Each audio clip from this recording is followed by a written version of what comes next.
दोस्तों, आज की इस वीडियो में हम लोग गुणनखंड सीखने वाले हैं। तो काफ़ी मोस्ट इम्पॉर्टेंट होने वाला ये वीडियो, क्योंकि यह जो गुणनखंड है क्लास अगर आप 8 में हैं या क्लास 9th में हैं या क्लास 10th में हैं, तो ये सभी के लिए काफ़ी इम्पोर्टेंट होने वाला है। तो इस वीडियो में हम लोग गुणनखंड का टाइप 1 पढ़ने वाले हैं। तो देखिए, टाइप 1 क्यों बोल रहे हैं, क्योंकि इसमें देखिए सभी में प्लस प्लस है। तो देखिए, सबसे पहला क्वेश्चन है कि 2x² + 7x + 6 है। ये क्वेश्चन दिया हुआ है। देखिए, जब भी हम लोग गुणनखंड करते हैं तो x² के आगे जो 2 लगा हुआ है ना, इस 2 को ये लास्ट वाला के साथ क्या करते हैं, गुना कर देते हैं। तो देखिए, गुना करने पर कितना हो रहा है, 12 हो गया। अब इस 12 को आपको किस टाइप का तोड़ना है, कैसे तोड़ेंगे कि ये 7x आ जाएगा। ठीक है, ये जो बीच में 7x है ना, यानी कैसे जोड़ घटाव करेंगे कि ये 7x आ जाएगा, और जो जोड़ घटाव कर रहे थे उसी को गुना करने पर ये 12 आना चाहिए। ठीक है, तो देखिए 6 गुना 12 तो आ रहा है, हम इसको 6 × 2 में तोड़ लिए। तो देखिए 6 गुना 2 तोड़ते हैं तो 12 तो आ रहा है, लेकिन इस 6 और 2 को हम अगर जोड़ेंगे, क्योंकि यहाँ प्लस प्लस है तो जोड़ना पड़ेगा। तो 6 और 2 को जोड़ते हैं तो 7x आ रहा है क्या, नहीं आ रहा है। तो इसका मतलब ये सेट नहीं खा रहा है। अब हम इस 12 को क्या लिख सकते हैं, क्या हम इसको 4 × 3 लिख सकते हैं, लिख सकते हैं। तो देखिए 4 और 3 इसको आप जोड़ेंगे, 4 + 3 तो देखिए 7x आ जाएगा, यानी 7 आ जाएगा। 7 आ रहा है ना। अभी 4 और 3 को गुना भी कर दीजिए आप।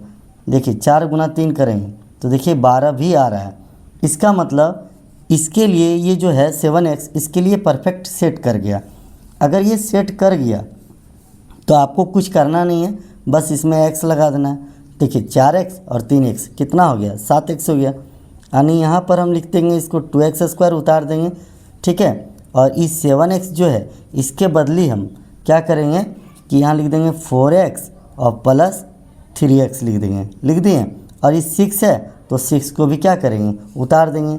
अब उतारने के बाद इसको जो है ना पूरा टुकड़ा करके तोड़ देंगे, ताकि आपको कॉमन लेने में आसान हो। अब हम आपको कॉमन भी बताएंगे कि कॉमन क्या होता है।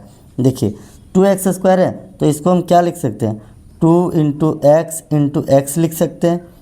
4x है तो इसको भी हम क्या लिख सकते हैं, ठीक है, इसको हम क्या लिख सकते हैं, 2 × 2 × x लिख सकते हैं।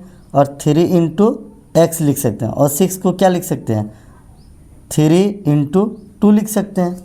अगर हम 3 × 2 लिखेंगे तो अब क्या होगा, ठीक है, अब क्या होगा यहाँ पर देखिए इस स्टेप में यहाँ पर कि यहाँ पर देखिए कॉमन करेंगे। अब कॉमन मतलब हम आपको बताए थे कि कॉमन मतलब दोनों में सेम क्या जा रहा है। ठीक है, देखिए 2 यहाँ पर देखिए 2 है, यहाँ भी 2 है, तो इसका मतलब 2 सेम मिल रहा है, तो ये आपका कॉमन चल जाएगा। ठीक है, और साथ में देखिए x है यहाँ भी और यहाँ भी क्या है x, यानी कॉमन का मतलब क्या है कि दोनों में सेम सेम क्या मिल रहा है। ठीक है, तो देखिए 2 कॉमन मिल रहा है तो 2 बाहर कर दिए। यहाँ x है, यहाँ भी x है, तो यहाँ भी x क्या किए, बाहर कर दिए। अब देखिए 2 और x दोनों निकल गया, तो यहाँ सिर्फ अकेला क्या बच गया, x बच गया। ठीक है, x बच गया तो प्लस अभी 2 यहाँ से भी बाहर हो गया था, तो अकेले यहाँ 2 बच गया और x बच गया। यानी यहाँ क्या लिख सकते हैं, यानी x तो बाहर हो गया, सिर्फ यहाँ क्या बच गया, 2 बच गया।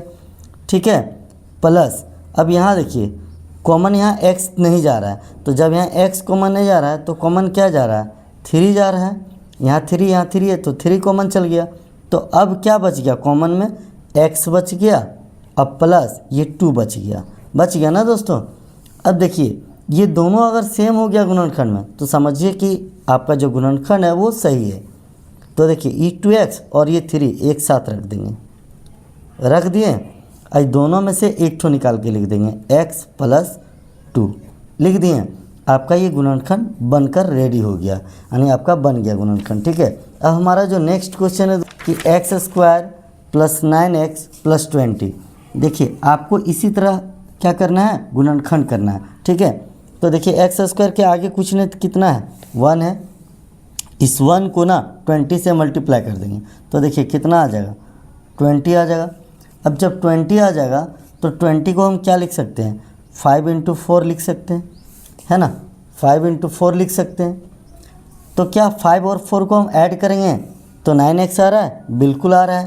यानी 5 और 4 को जोड़ेंगे तो 9 तो आ रहा है, और 5 को 4 से गुना कर रहे हैं तो 20 भी आ रहा है। तो क्या इसको हम सेट कर सकते हैं? बिल्कुल सेट कर सकते हैं। देखिए, अगर हम ऐसा भी तो कर सकते हैं 10 × 2, इसमें भी तो आपका 20 हो रहा है, 10 दूनी 20। तो क्या ये 10 और 2 को जोड़ने पर 9x आ जाएगा? नहीं आएगा, क्योंकि 10 और 2 को जोड़ने पर कितना हो रहा है? 12 हो रहा है। इसका मतलब ये मैच नहीं खाएगा। मैच कौन खाएगा? ऊपर वाला, यानी 5 + 4, है ना।